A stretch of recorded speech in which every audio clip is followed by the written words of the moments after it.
Hey, what's going on, guys? Welcome to this week's Recon Angling Live. We got Eric Brandriet live tonight with us tonight. How's it going, Eric? Hey, good. Nice to see you, Shane. Yeah, likewise. So we got a few topics to talk about tonight. But for those of you guys who are watching who don't know Eric, I'm gonna open up kind of the video for him for a little bit to introduce himself and kind of what he does. Well, I appreciate it, Shane. Thanks for having me, first of all, tonight. I always enjoy talking to all kinds of different guys across the ice belt up here. But I was born, raised, and currently still live here in South Dakota. It is tough to get away from this place. I feel very fortunate to have everything from chasing doves to elk, and then everything from panfish to walleyes to, as you know, salmon here in the state. Yep. And blame it on my dad and my grandpa getting me started in this passion at a young age. But now it's great. I have two young sons that are into it as much as I am. And here, probably 10 years ago, we just took it a step farther. And with having a couple of residences in South Dakota and some big bodies of water on Oahe, my dad and I started a guide business about 10 years ago.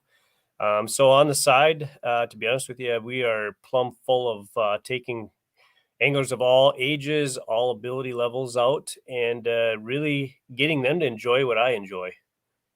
Our business is called Dakota Prairie Angling. We do offer ice fishing trips also on the glacial lakes. I just truly enjoy it. I actually love the teaching part probably as much as I do the fishing part. I enjoy the smiles on faces, and those firsts for people, whether it's their first fish, their first certain type of fish, or their biggest fish. Yep. I absolutely love it. Yeah, and that's kind of a cool thing. I've been guiding for a couple years now, and that's the part of the job I always say is the easiest, is just having that fun out on the water with your clients. And when you're out there, you're still working and catching fish, but there's a lot of back end work that goes into that once you get out there, and that's kind of the fulfillment of that passion, and then sharing that excitement with other people is pretty cool. I tell you what, if you would have told me here way back when I wasn't doing it, it was that much fun. And it is. It's the behind the scenes, all the work, and I think there's a lot of people that don't realize what goes into that. Whether it's the late nights, early mornings, getting up, staying up late, getting your stuff ready for the next day, but the memories, the smiles, it's well worth it. Heck yeah. So to kind of get into things real quick, the first topic of tonight is going to be early ice walleyes. And do you guys have any fishable ice out there in South Dakota yet, or are you just kind of in limbo? It's funny. That's the question everybody's asking right now. Pretty much everything is buttoned up. Sloughs, all the big bodies of water. Lake Walleyes still open in places. That's kind of a different game out there right now. But everything's buttoned up. I did talk to a guy tonight, actually a game warden friend of mine. Actually checked his first clients today. The most they could find was 3.5 inches of ice. So we're, that 0 to 4 inches is about what we're finding. We have not been on the ice. I'll be honest with you, I'm probably not going to make it out this weekend. I just don't push it, to be honest. I think my boys are going to be pretty excited. One more weekend of hunting. And then weekend after that, we're going to get after it. Are you guys pheasant hunting right now? Yeah, our pheasant season here actually goes through the whole month of January. So we pretty much have a good month and a half left. We do have some waterfowl left here. That and pheasant hunting is about it. Okay. So getting kind of, Cody says sick elk, by the way. Oh, thanks. He's watching. I'm fortunate. I'm fortunate to live where I live. These are two South Dakota Black Hills bulls. Oh, wow. Actually, one is Wyoming. Actually, both of these are Wyoming. I should say. I've got one on the wall back or below me that's from South Dakota. I finally drew a couple years ago, but thank you, Cody.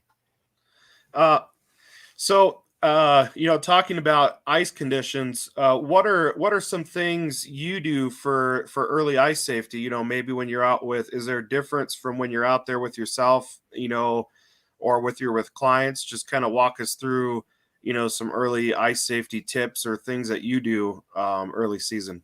Mhm.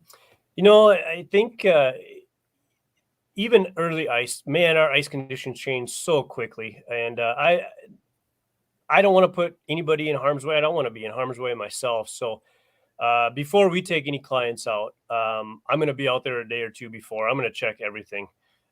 Safety is first and foremost Yep. all year, not only early ice, but you know, in another week, getting down to the teens at night, it'll slowly start putting ice on. But in terms of safety, I always have all the safety equipment with me. Ice picks, a spud bar. We always have rope with us. I mean, there's times even when we're driving our ATVs out, I take that rope out and I throw it out, just having it laying out, to be able to Yep. throw it to somebody. It's imperative. It's first and foremost. There's no fish worth it, and yeah. We all want to make it home at night so we can go do it again tomorrow. Yep. So kind of getting into early ice walleyes. Let's start out with what typically do you look for water depth and structure wise? So here in South Dakota, minus Lake Hawaii, because that's kind of a different body of water compared to where we are fishing. Most of the time we spend 90% of our time on the glacial lakes here in South Dakota. Relatively shallow. We have a few of them, a few at most, that can get down to that 30 to 35 feet of water. But in general, a lot of them range deepest body of water, 15 to 18 feet. Okay. Yeah, it's relatively shallow compared to Lake Oahe, but for us, it's a key to we fish in our boats as late as we can, and that's the best scouting that we can do. I have a little boat that I try to stay out as late as I can, and where we found those walleyes at that time, they usually don't move too far. Okay. Yeah, relatively shallow early. If you can find some residual weeds that are hanging around, or just off that first break, they don't go too far from where we found them last in a boat. Okay.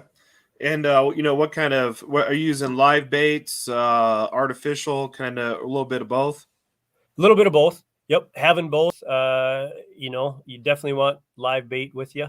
If you can really get them going on a jig and wrap or that type of thing without bait, more power to you. But I'm to be honest with you, I love spoons. Okay. Spoons are my favorite, and that's tipping those with live bait. That's my first go-to. And so with jigging, do you jig the spoons kind of right on the bottom, or are you a little bit off, a little bit of both? A little bit of both. I know everybody's got their favorite. I absolutely love spoons just because I can fish them in so many ways. You can fish them in a finesse way, and then you can get real aggressive with them. But it's just pretty much. I'll start out pretty aggressive. Of course, we want to pick off those aggressive ones if they're that way. That's great. But yeah, fishing them all different depths, off the bottom. I like to put them pretty close to the bottom. It seems like, starting out, and then if you can get that fish to rise, we know what happens when that happens. Yep. Yeah.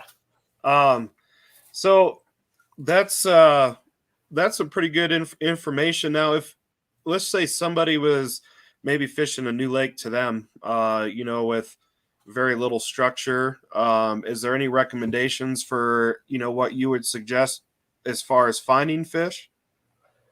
If you don't have any really knowledge of the lake, and we still do that, we're blessed with hundreds of sloughs and little bodies of water that have crept up here in South Dakota.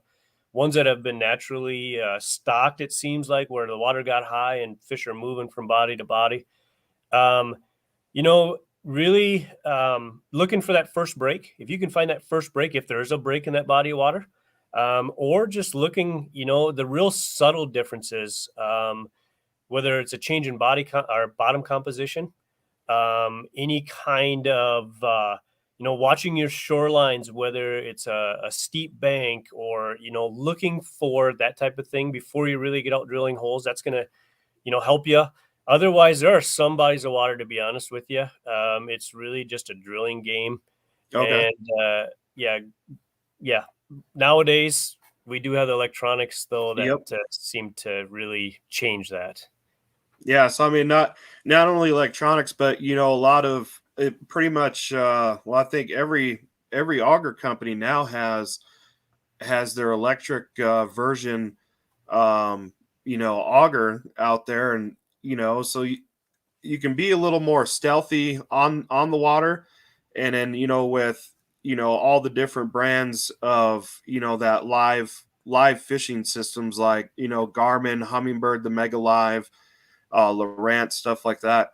I think it really kind of narrows down, just kind of popping a hole and looking at a depth, and you can put that new technology to use to kind of figure out, where these fish are, where these breaks are, and just kind of go from there. So it really saves the amount of holes you're drilling, and it keeps your line in the water longer, which usually results in more fish. I totally agree with you. I think in general, especially last year, I saw once we got the Humminbird 360, that really changed how we fished last year. Being able to, instead of like honeycombing an area or making it into Swiss cheese, now I can actually drill one hole, scan around me, actually move twice the amount of distance that I'm actually scanning, and actually look all around. And you're right, auger manufacturers, my gosh, whether they all make good augers now, electric ones, where the amount of noise and how fast we can move, how fast we can, really scan water, is a huge advantage. It's crazy how far we've come. Yeah, and I was looking. I might play this video. I saw you do a post on it on that new Jiffy Scout. We were talking about ice safety earlier, so I'm just going to play this video real quick and just kind of let you go, go into it before. But that thing looks pretty handy for for the early ice fishermen. It is. It was a tool that we kind of toyed back and forth with Jiffy last year, and they brought it to us and asked it, is there a place in this in ice fishing? Well, I've seen some people where they'll go out, check ice, and they'll say it's 6 inches, and it's really 3 inches, and I just, this thing does not lie. And it's very easy. Everybody's got drills now on their bits. To be able to put this on, real easy, start drilling holes, and it's color coded. It tells you when it's safe. Red, obviously not safe, but it works so slick. I can't wait. It's the first thing that I actually have it on my drill already. I'm ready to roll. Nice. I'm gonna go ahead and play it real quick, and just kind of, a lot of you guys will recognize the guy that's Jiffy on wants here. you safe because the ice never is. Introducing the Jiffy Scout, a great tool to check your ice thick.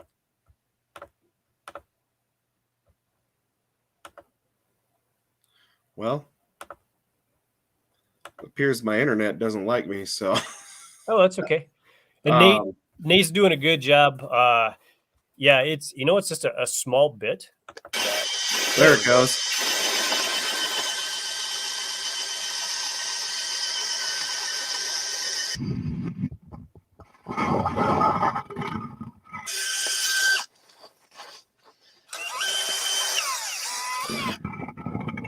Right there, 24 inches of ice.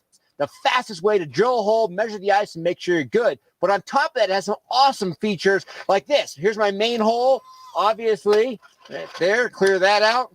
I never want to have my underwater camera, such as my AquaView or my fish finder, my graph, in this same hole. I always lose fish because they get tangled on the cable. So now I can have that small hole right there. Again, whether I'm in a fish house, I'm not now flooding things out. I don't have 2 big holes to worry about stepping on. Drop it down that small hole. Perfect view. Super simple. Add additional holes for all your graphs or cameras. Don't take up any clutter. What an awesome little feature and a bonus to the Jiffy Scout. So yeah, that's kind of, I don't know. I thought was kind of slick, as I never really thought about that. I'm just so used to drilling, multiple holes for your transducer and stuff, but that's the perfect size to put it down there. You don't have to worry about, when you get a big fish on or something like that, an extra hole to step in or lose stuff down. Yeah, absolutely. And you're right. Outside of actually checking the depth, being able to, like Nate was doing, putting his AquaView down or your ice transducer, it's out of the way. One less thing you got to pull out of your hole when you get a big fish on. One less thing to tangle up. And I can tell you, last Friday I was at the St. Paul Ice Show, and the scouts were hot. They were flying out of the booth, and it's a good sign. People are interested in safety. It's not expensive, and it's a good deal. Yeah, it looks pretty good, and that's looks like a very good tool to add to the arsenal. So going back to walleyes, let's talk about moon phases and times a day, and if there's a correlation. Yeah, it seems like early in the year, late in the year, it's probably a little bit more weather dependent. Watching when the big fronts are coming through here, especially in the Dakotas, that barometer, it's amazing if you really pay attention how much that really plays a role in. It seems like to me more ice fishing than open water here. Yep. So yeah, watching when the barometer is low, and just low light conditions. I'm not saying we haven't caught walleyes midday, but that early morning, late evening, that's when you really want to put your A game on and get after it. Yeah, that's kind of what we see out here, and even fishing, big fish, lake trout and stuff like that. Whenever you get a big system that's moving in, usually some of the best days, you got really nasty weather outside, and if you can safely, get out on the ice to your shack or get out to your lake, those are some really good days. I feel like for any species of fish to just get out there and have an excellent day of catching fish out there.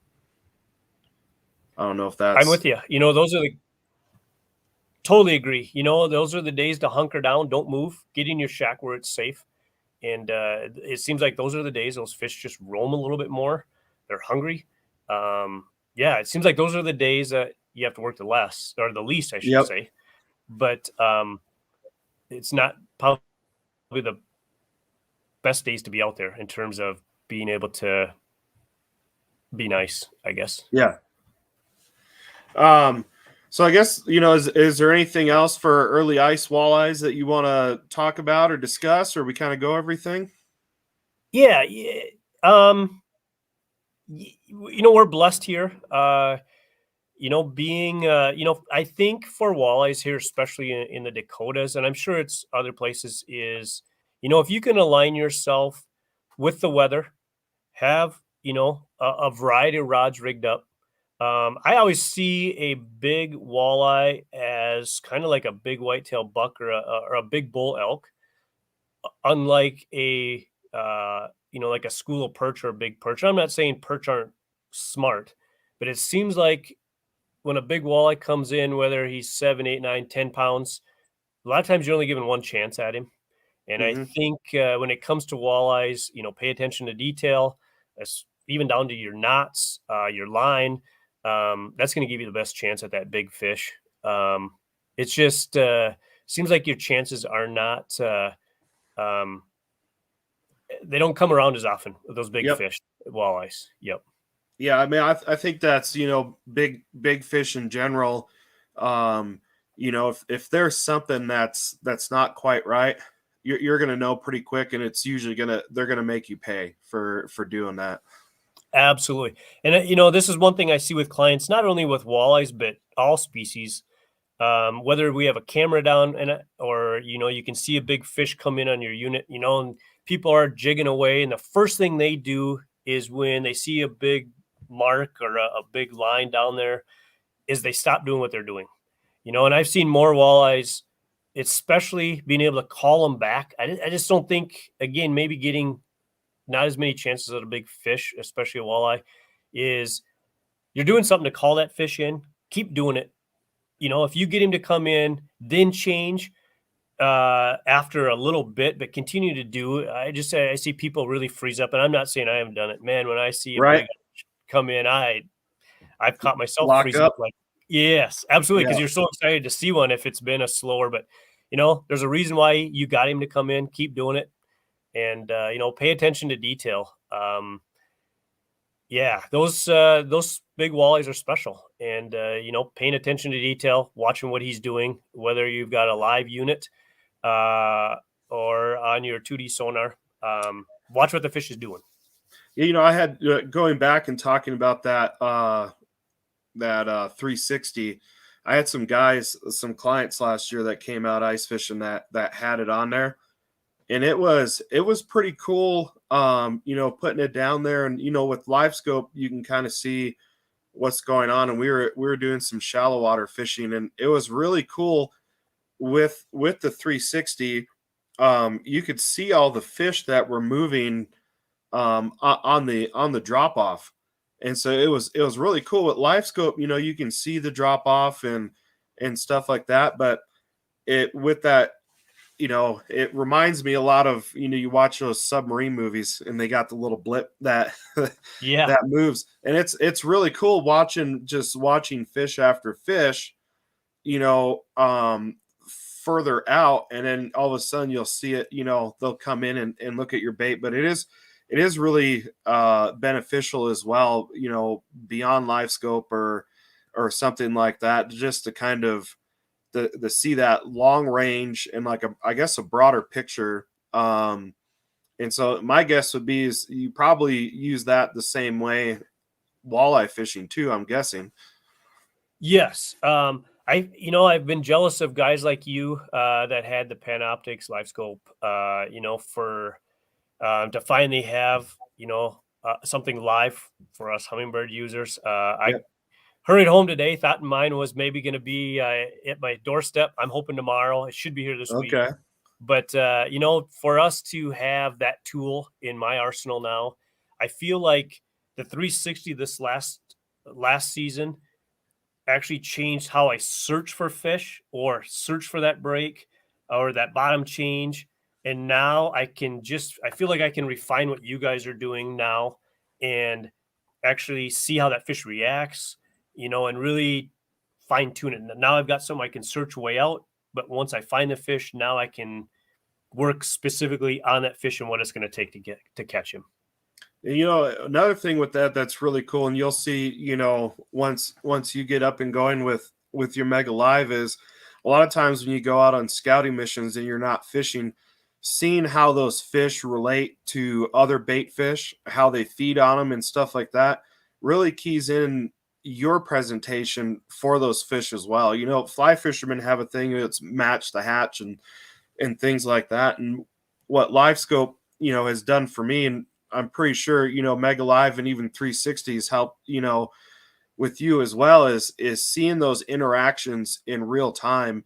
You watch on TV all the time, right? These sharks feeding on these schools of fish and stuff like that. And it's, in my mind, I'm always like, oh, that'd be cool to see like in a freshwater. Well, with these new electronics, you can really see these things in real time and see what the bait is doing, as opposed to what your bait is doing, and help you mimic a little bit better.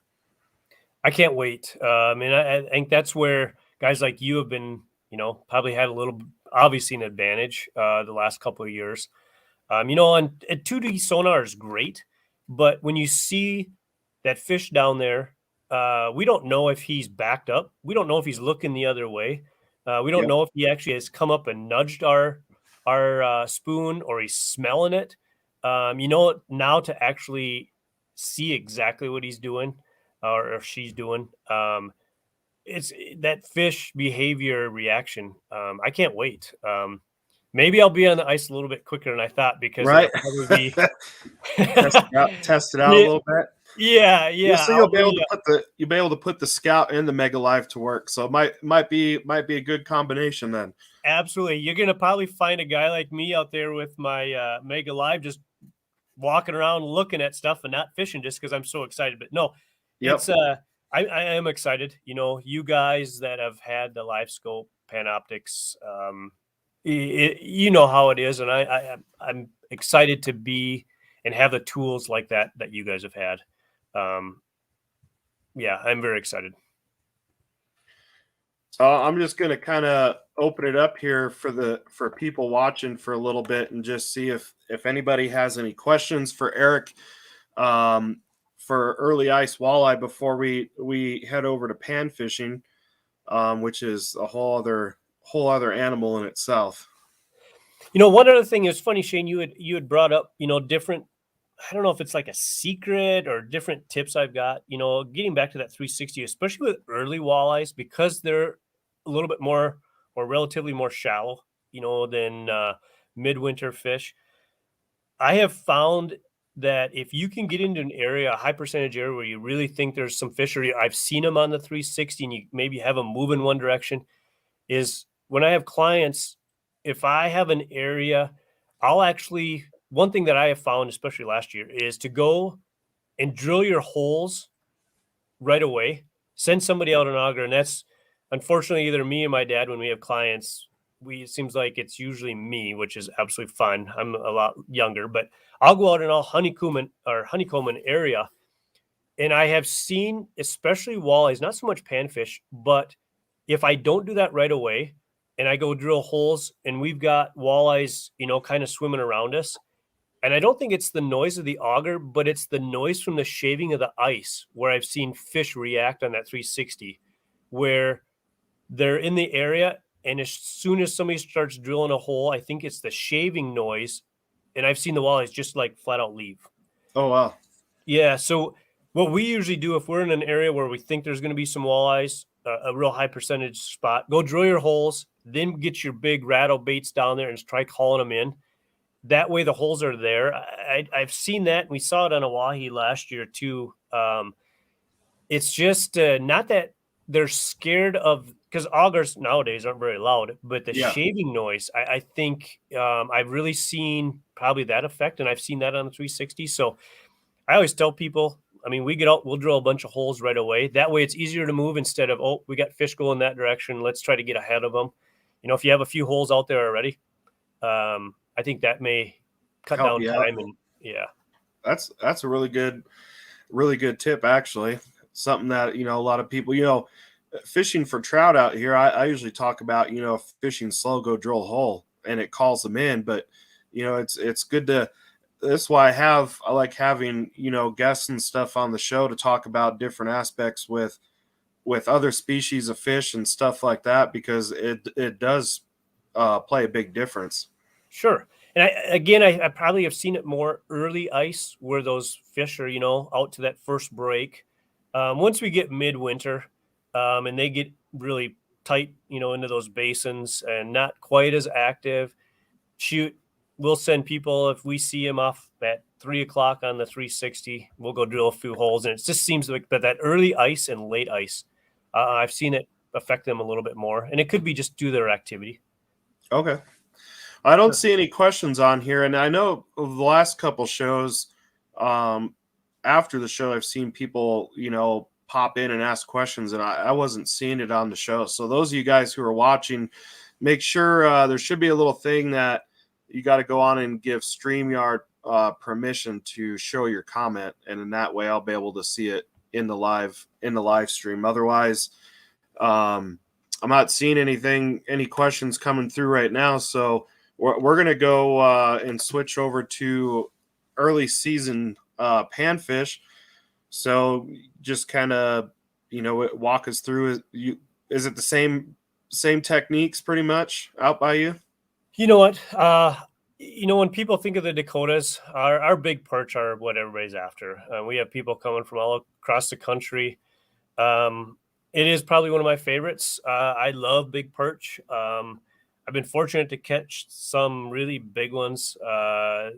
Back when I was, I think I was a senior in high school. One day I got 2 of them that were just under 17 inches. Oh, wow. Those days are getting to be pretty tough, but it is a lot of the same. Searching for them.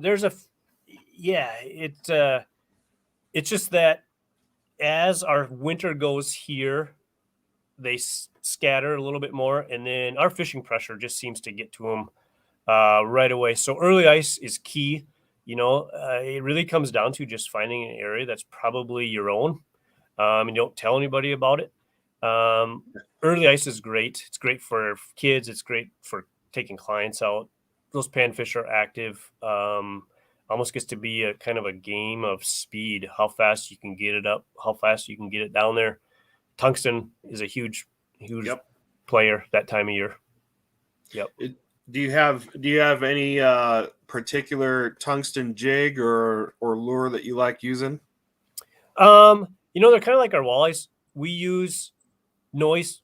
Perch are very curious, but I was able to use some of the new Northland mud bugs and the tungsten gill getters that just came out. I was fortunate to use some last winter. That tungsten, those little jigs like that, oh my gosh, it was fun. You tip those with some maggots or wax worms, and even if you can put some plastic on them when they're really going, they love them, and it was fun. Those are probably my two favorites. Was it you said the bug spoon? They make a mud bug, tungsten. Mud bug. Yep. And then they make a gill getter, tungsten.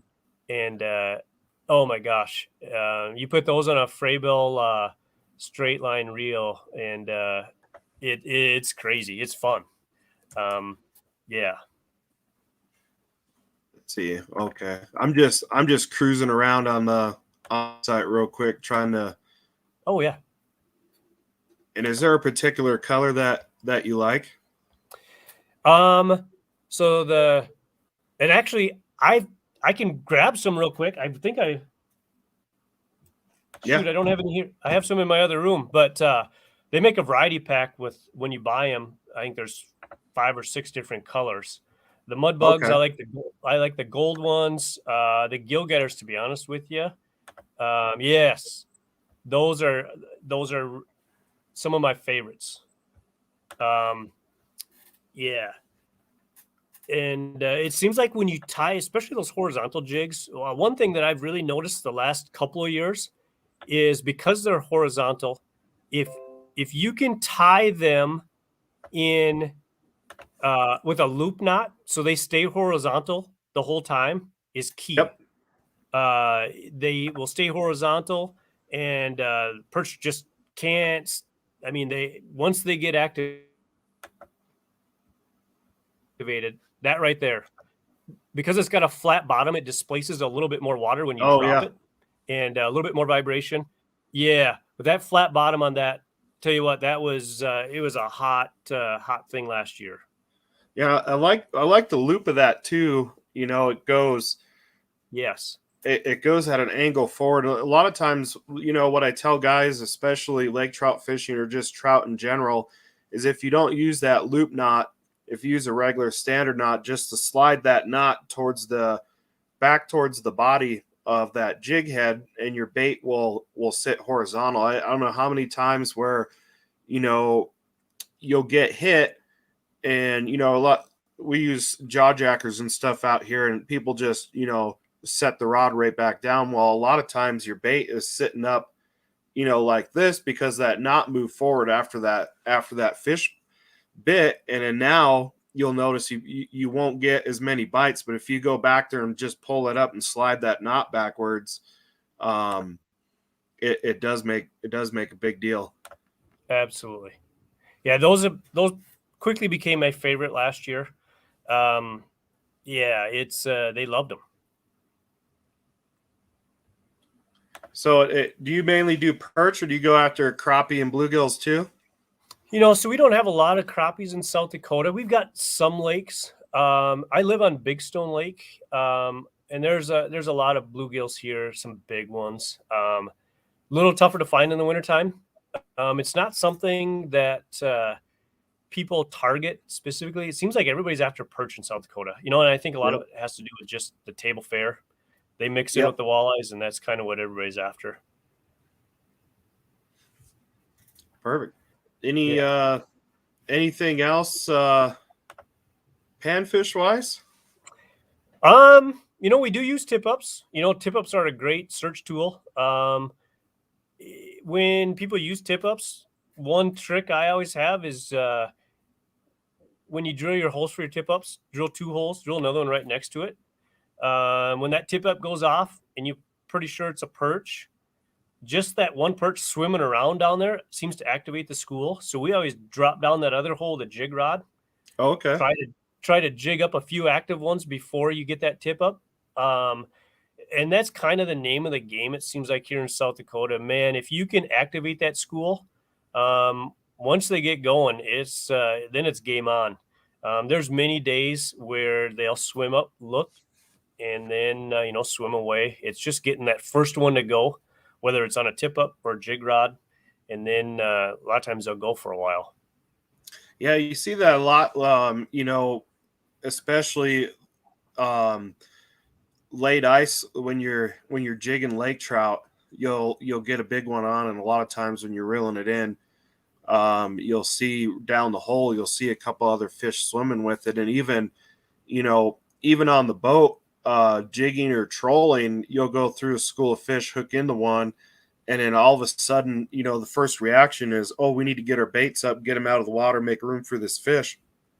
But you watch all these fish on the live scope just chasing that fish that you're bringing in. And I know a lot of guys that, when they hook up with a fish, a lot of times they'll drop down they'll have their buddy while they're fighting drop down another bait in the front of the boat or something. And a lot of times we'll double up. So, I mean, it makes sense that that same technique would work, for perch and other fish too. Yeah, it's we do have slow days. There is no doubt about that, where whether you have a real high barometer, and they're just and it seems like sometimes those days where their feeding periods are just really short, or they really change quite often what they're really preferring.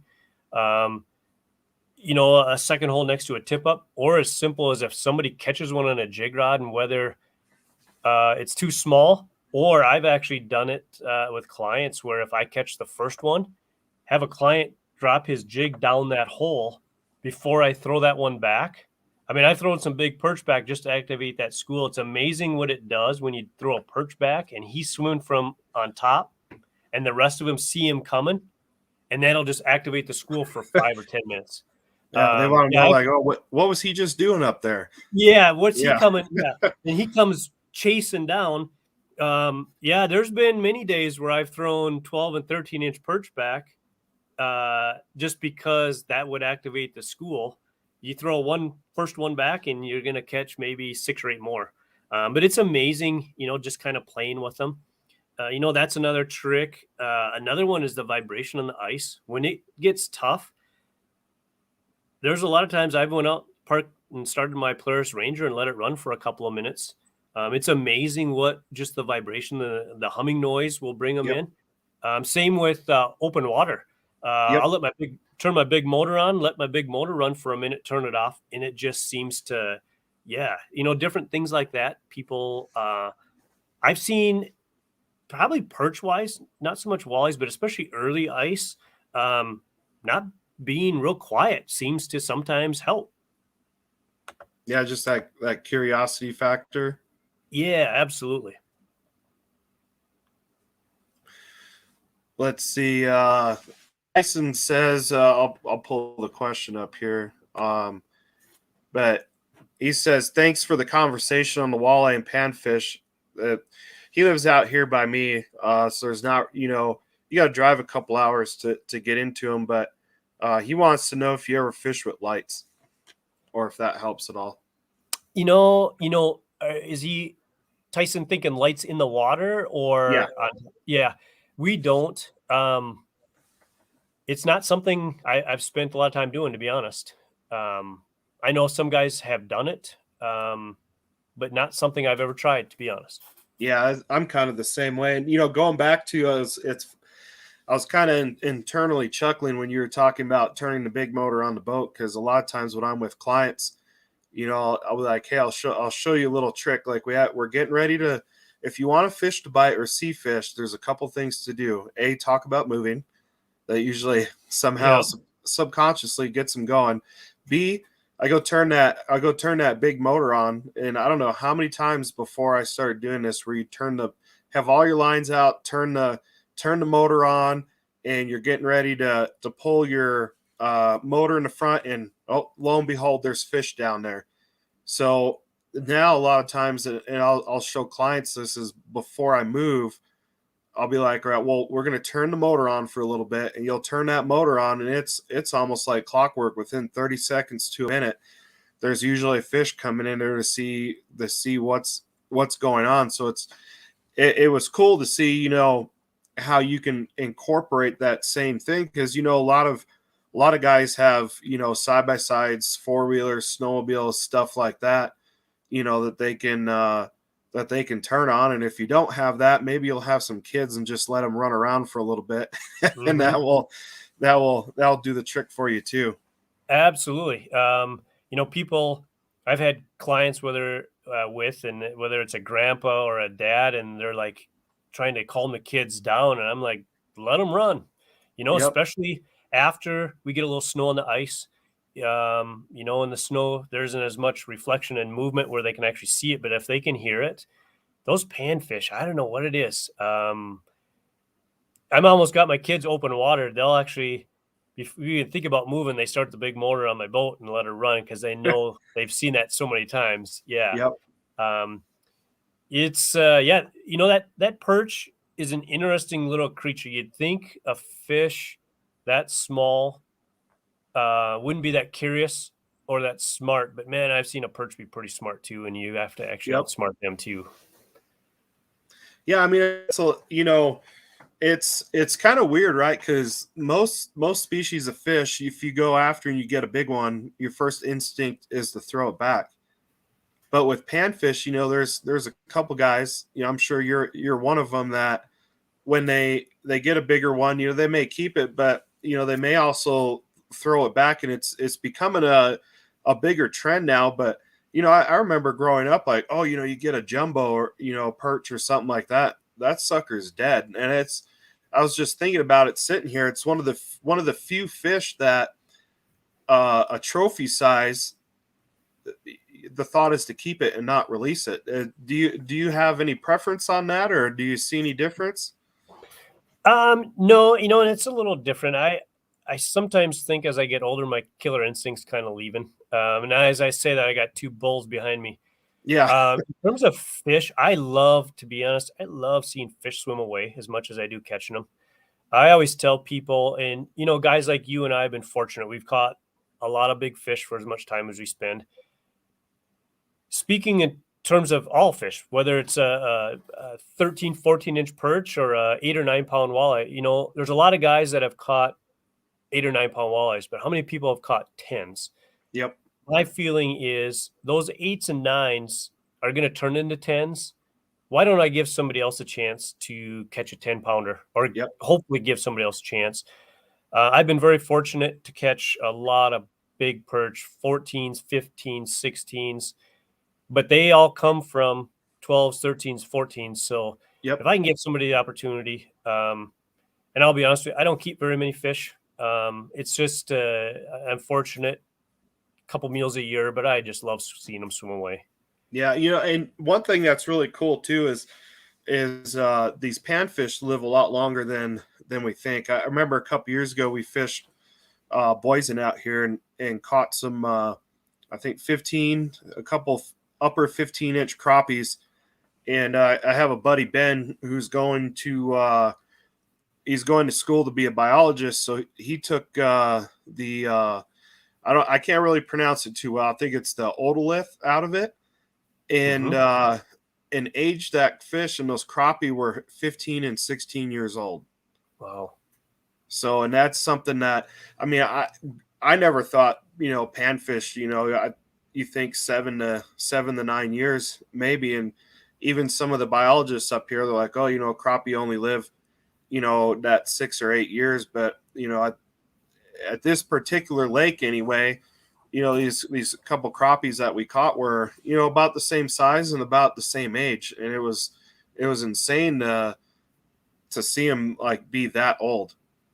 That's pretty cool. I had no idea about that. And I think, with the higher limits, for panfish, and when people catch that mini, they think we should just keep them, and that's fine. We usually their numbers are pretty high, but I have seen some lakes out here where we can really hurt the population. And Yep.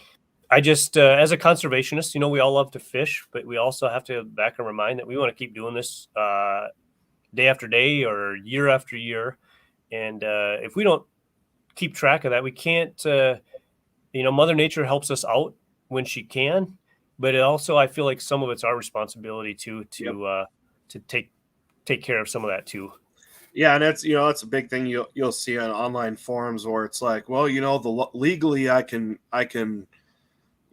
keep it, and that's fine and dandy, but what you keep today won't be available tomorrow. And I mean, it doesn't mean you can't keep any fish to eat, but it's so weird out west too, because there's a couple places where you can go crappie fishing and you see these huge schools of crappie, and they kind of put it perspective for you. If you go to, have you fished Lake Sakakawea at all? So I think it's the big smelt schools that they have up there now. Yep. There's schools like that of crappie. Oh wow! It's just insane out by Boise, in Idaho, and there's no out there. They consider it an invasive fish, and there's white and black crappie that school up together, and you can go out there, and I'm not even joking. Like, you can catch those crappie, you can catch like 100 or 200 of them a day, and you have schools that are like 40 foot thick. Wow. Of crappie. So the only reason I say that it's a great example because that's what's an abundant out there. And if you go to these smaller, more accessible lakes, where there's not as many fish, but the limit might be the same, that it's not going to be long before you have a lot of smaller stunted fish. Right. And I look back when I was in elementary school, which was a long time ago. Our limit in South Dakota was 50 perch. Yep. And then I remember it going down to 25, and we're at 15 now. I still sometimes think 15 is a lot. I mean, you put 15, 12, 13-inch perch in a bucket, that's a lot. Yeah. I sometimes think 10 would be fine. But again, that's not up for me to decide. And, yeah. I just, I enjoy catching them. I do enjoy eating them. What's your favorite recipe for perch? While we're on that topic, or any panfish. Yeah, that's a good. I probably like them the worst way that for your body. I like them fried in butter. Yep. One of my favorites. This is, my mom. This was one way she used to make them. You dip them in milk, and then you roll them in instant potato flakes, and they get kind of crunchy. That's one of my favorites. Okay. But of course, fry them in butter, and where my heart probably screams for about 3 days afterwards. But I don't know. That's always my favorite. What about yours, Shane? That's mine. I mean, I'm pretty. Yeah, I grew up in Door County, Wisconsin, so we, pan fried perch was king up there. Whether it's in butter with some onions or just deep fried, the same thing. Milk, that my mom used to mix milk and egg, and then do her own homemade like breading with flour and some other stuff and some seasonings. So now you got me where maybe I'll keep a few the first couple times right? I go out here. Yeah. I know it's got me thinking of crappie fishing now. Yeah. So I mean those are little. That or you cook it up and have perch tacos. That's pretty amazing too. Absolutely. We did. We kept some this summer, probably. Oh, it had to have been late September. And we actually made. We fried them and put them in toasted hoagie buns and made fish sandwiches out of them. Oh, And nice. now that's one of my kids' favorites. Yeah, they're after us to go and keep some more here pretty soon. But yeah, fortunate. Whether it's walleyes, perch, or you were in South Dakota, keeping a salmon. I do enjoy salmon on the grill too. Yep. That's one of my favorites. Smoking them, I love smoked salmon too. Yeah, smokes. The freezer back there underneath that striker box has got a few smoked salmon fillets. Now I was talking about this last week on our show because we had a show just talking strictly about food, and all that did was make me super hungry while I was doing the show. But there's a difference between kokanee salmon and like the Chinooks and the king salmon, because they tend to be a little more like white in color, the meat. Okay. And for me anyway, I don't like fish that taste too fishy, which is weird because I think I saw one of the comedians on Netflix or something talking about fish is like the only food that we get ticked off that it doesn't taste, that it tastes too much of what it is. So, we don't go around like eating a hamburger and be like, oh, it's too beefy. Yeah. But yeah, I don't know if I know a lot of people like salmon, but the kokanee that we have up here, it's weird. They're super pink, almost like a coho or something like that, and they're not as fishy. But I did eat that salmon that we got at Oahe. We smoked it, and it was really good. I mean, nice and thick. So it's funny you say that. I never thought about. Yeah, we eat fish, but we don't want it to taste like fish. That's funny. I never thought of it that way.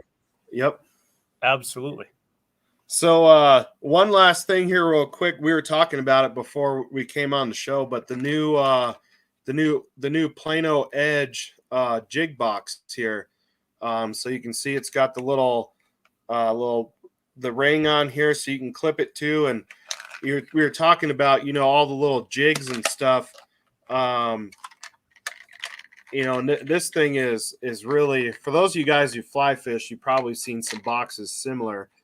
But I've been geeking out on this thing. I haven't had a chance to really put anything in it, but a lot of room in here for being as small and compact. You got the double-sided that you can stick stuff on, and then you have the compartment down here. So, if you guys are running tip-ups and stuff, I would imagine that this would be something great that you can just kind of attach to yourself and walk around on the ice and have all your terminal tackle, or even just, extra jigs or something if you're hole hopping, or just even want to just go on the ice, early ice, and not want to bring a lot of tackle out there.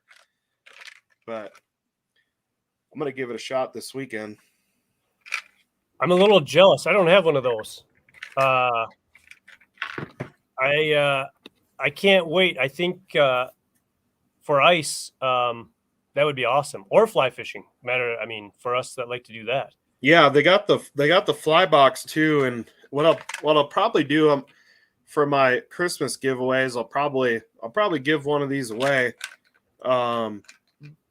I'm really interested to just kind of put some of my, out here you can use jaw jackers, and some lakes out here you can have 6 rods at once. So you go put a bunch of these jaw jackers. So it gets really good. If the bite is slow, you can go around and switch stuff out and just have something that's small and compact that, isn't going to get, it's going to keep the water out, keep the rust away, and keep your stuff fresh anyway. I'm excited. I hope to get one soon, especially with the ice season coming. Absolutely. Yep. So, well, I think that's we'll give it a few seconds here if anybody has any final questions or anything like that. But I really appreciate you coming on and talking, panfish and walleye. And I thoroughly enjoy having, people from different areas around the country come on and talk about fishing in their area. Cause I think there's a lot that you can take home to your home waters, and apply that might be a little bit something that everybody might do where you live, no one might do out here. One thing would be fishing with tip ups with that second hole, getting ready to drop a jig down. That I think I'm going to give that a shot next time I'm out, perch fishing or crappie fishing. I am totally with you. And that's why I enjoy these shows too, whether it's somebody asking a question or a guy like you. We visited outside of the show, different things, whether it's on your bodies of water or when you were on Oahe last year. I mean, I just remember visiting with you and you were teaching me stuff over the phone. I love it. It kind of stimulates our minds, gets us going. And at the same time, after this show, if people have questions about different things here in South Dakota, the Dakotas, by all means, get a hold of me. I'm more than willing to share. I love visiting with people, learning. I learn as much as hopefully I can teach somebody, and at the same time, I learn something. Are you going to the Fargo show? I think it's this weekend. You know what? I am not. I have a son that's got some basketball tournaments this weekend, and then I'm hoping to get them back out in the field a couple more times on some waterfowl, and then we're going to be full into the ice here probably within the next 10 days. Yep. And then it's a long span. Yeah, Tyson said he's excited to fry fish with milk and instant potato. So you tell Tyson to get a hold of me and fry them until they're crunchy. There you go. Well, Eric, I appreciate you coming on the show. We're gonna end the live broadcast after this, but once again, thanks for coming on the show. Everybody that's out there watching, thanks again for the support. We will be back next week, and we will be doing a beginner's guide to lake trout fishing. So we're gonna cover. I did a show like this last year, so we're gonna go over a little bit of everything: maps, electronics, techniques, stuff like that. So be on the lookout for the post coming up. Otherwise, we'll catch you next week. Hey, thank you, Shane.